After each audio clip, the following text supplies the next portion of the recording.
Welcome to the first Sceptre tutorial video. Today we'll be showing you how you can supply Flare to Kinetic by first converting it to sFLR. First, we need to stake our Flare to Sceptre.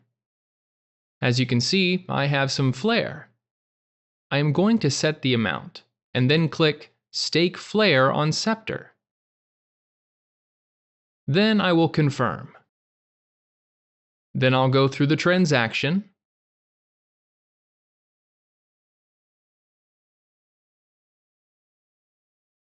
And now my Flare is converted to sFLR, meaning it is staked via Sceptre.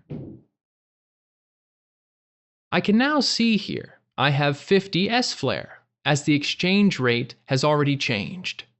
So sFLR is worth a little bit more than Flare.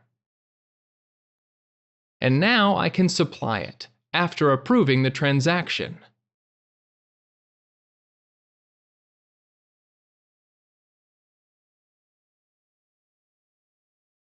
Then I still need to confirm again that I wish to supply the sFLR.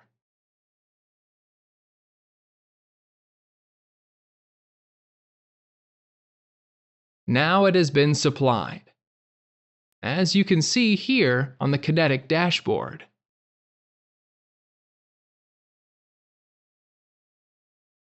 If you want to know more about supplying and staking sFLR, click Learn More here to read about the various aspects of staking before supplying. And you can find the Sceptre protocol there as well. Thanks for joining me for this short tutorial, and I hope you're all excited for the launch of liquid staking on Flare.